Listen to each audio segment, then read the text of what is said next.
Factorial program in C variable যার factorial value আমাদেরকে calculate করতে হবে।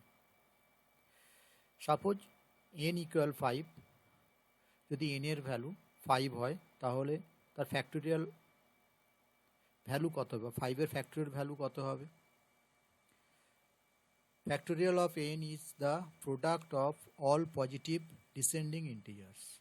তাহলে 5 এর all positive descending integer 5, 4, 3, 2, 1, product মানে এই সমস্ত ইন্টিজারের গুণফল, সেটা হবে সেই নাম্বারের ফ্যাক্টোরিয়াল ভ্যালু।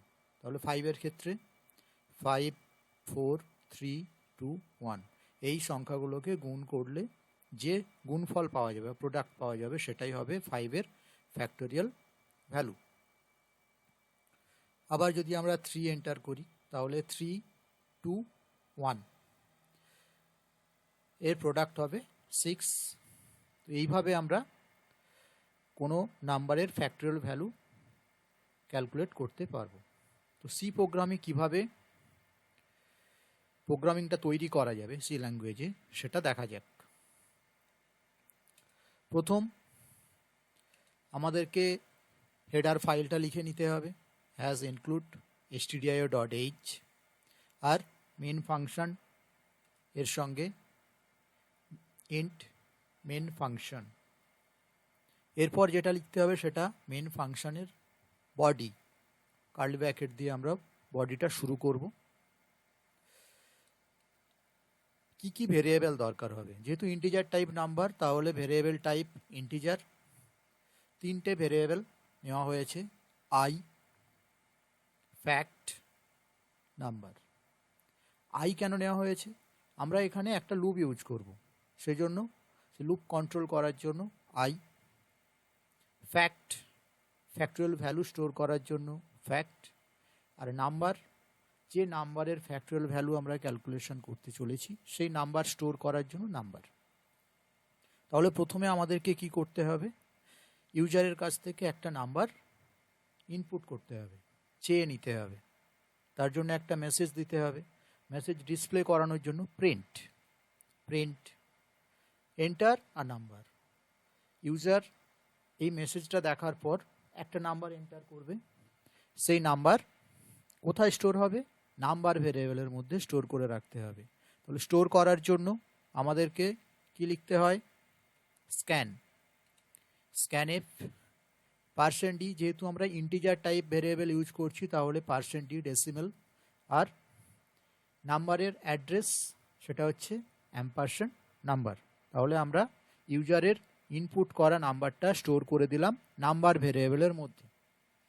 এরপর আমাদেরকে সেই নাম্বারটার ফ্যাক্টোরিয়াল ভ্যালু ক্যালকুলেট করতে হবে। কিভাবে করা যাবে? একটা লুপ ইউজ করলাম। কি লুপ? ফর লুপে ইনিশিয়াল করছি আই এর ভ্যালু 1, তাহলে 1 থেকে শুরু হবে। আর টার্মিনাল কন্ডিশন দেওয়া হলো I less than equal number, তাহলে আই এর ভ্যালু 1 থেকে শুরু হয়ে কতক্ষণ চলবে না, লেস দ্যান ইকুয়াল নাম্বার, মানে নাম্বার যেটা ইনপুট করা হবে সেই নাম্বার পর্যন্ত। নাম্বার যদি 5 হয় তাহলে 5 পর্যন্ত, যদি 3 হয় 3 পর্যন্ত। তারপরে দেওয়া আছে আই প্লাস প্লাস, মানে ইনক্রিমেন্ট অফ আই। তাহলে আই 1 থেকে শুরু হচ্ছে, তারপর সেটা ক্রমে এক এক করে বৃদ্ধি পাবে। তাহলে 1-এর পর 2 হবে, 3 হবে, 4 হবে, 5 হবে। যদি নাম্বার ইকুয়াল 5 হয় তাহলে 1, 2, 3, 4, 5 এই 5টা বার লুপটা রান করবে। এরপর লুপের বডি, সেখানে আবার কার্লি ব্র্যাকেট। বডিতে কি থাকবে না, ক্যালকুলেশন করতে হবে বা প্রোডাক্ট। Car product? আই এর ভ্যালু। আই এর ভ্যালু 1 থেকে পরপর ভ্যালুগুলো আসবে, সেগুলোকে গুণ করে রাখতে হবে। কোথায় রাখা হবে না, ফ্যাক্ট বলে একটা ভেরিয়েবল আছে তার মধ্যে স্টোর করতে হবে। তাহলে আমরা এইভাবে লিখতে পারি, fact equal fact into I. Fact first time যখন লুপটা রান করবে তখন ফ্যাক্টের ভ্যালু যা হবে তার সঙ্গে আয়ের ভ্যালু গুণ করে নতুন ভ্যালু তৈরি করে আবার ফ্যাক্টের মধ্যেই জমা করে রাখা হলো।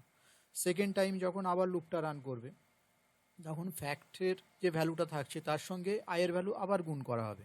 সাপোজ আই যদি 1 হয় আর ফ্যাক্ট তো আমরা 1 অ্যাসাইন করেই রেখেছি, তাহলে লুপটা যখন প্রথমবার রান করছে আই ইকুয়াল 1 তখন ফ্যাক্টের ভ্যালু হবে 1 ইন্টু 1 ইকুয়াল 1।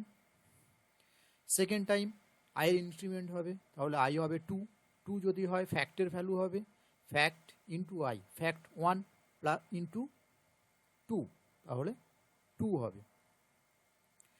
তারপর আবার যখন নেক্সট টাইম লুপটা রান করবে তখন আইয়ের ভ্যালু হবে 2 প্লাস 1 3। 3 যদি হয় তাহলে ফ্যাক্ট হবে 2 ইন্টু 3 ইকুয়াল 6। আই যখন 4 হবে তখন 6 ইন্টু 4 24। এইভাবে লুপটা চলতে থাকবে। যদি নাম্বার 5 হয় তাহলে আই 5 পর্যন্ত লুপটা রান করবে। 5 যদি হয় 24 ইন্টু 5 120। আই 6 হলে কন্ডিশন ফলস হয়ে যাবে, লুপটা এন্ড হয়ে যাবে। এরপর আমরা তাহলে ফ্যাক্টের মধ্যে প্রোডাক্টটা পেয়ে যাব বা ফ্যাক্টরিয়াল ভ্যালুটা পেয়ে যাব। এবার সেটাকে আউটপুট করতে হবে। আউটপুট করার জন্য একটা প্রিন্ট, সেখানে আমরা লিখে দিতে পারি ফ্যাক্টোরিয়াল অফ %d। %d মানে হচ্ছে আমরা একটা নাম্বার ডিসপ্লে করাবো, যে নাম্বারটা ইউজার ইনপুট করেছে। আর ইচ আবার একটা %d, আবার ডেসিমাল ভ্যালু, কার না ফ্যাক্টের ভ্যালুটা। তাহলে প্রথমে আমরা দিচ্ছি factorial value of %d each আবার একটা ডেসিমাল ভ্যালু। তাহলে এটাকে আমরা যদি দুটো ডেসিমাল ভ্যালু বসিয়ে রাখি, নাম্বার যদি 5 হয় তাহলে কি হবে ফ্যাক্টোরিয়াল ভ্যালু অফ 5 ইজ 120। এরপর মেন ফাংশনটা আমাদেরকে ক্লোজ করে দিতে হবে। তাহলে বোঝা গেল কিভাবে আমরা কোনো নাম্বারের ফ্যাক্টোরিয়াল ভ্যালু ক্যালকুলেট করব। এবার এক্সাম্পলে আসা যাক। যদি আমরা 5 এন্টার করি তাহলে কি হবে 5 ইন্টু 4 ইন্টু 3 ইন্টু 2 ইন্টু 1। এই ক্যালকুলেশনটা আমরা ব্যাকওয়ার্ডে করছি, মানে 5 ইন্টু 4 না করে আমরা কি করছি 1 ইন্টু 2 ইন্টু 3 ইন্টু 4 ইন্টু 5 করছি, এবং সেক্ষেত্রে রেজাল্টটা একই আসবে। ঠিক আছে। যদি আমরা এখানে 3 এন্টার করি তাহলে 3 হলে কি হবে 1 ইন্টু 2 ইন্টু 3, এটার ভ্যালু হবে 6। আবার 3 ইন্টু 2 ইন্টু 1, সেটার ভ্যালু হবে 6। সেক্ষেত্রে প্রবলেম কিছু হবে না। বোঝা গেল কিভাবে আমরা কোনো নাম্বারের ফ্যাক্টোরিয়াল ভ্যালু ক্যালকুলেট করব সি ল্যাঙ্গুয়েজ ব্যবহার করে। ধন্যবাদ।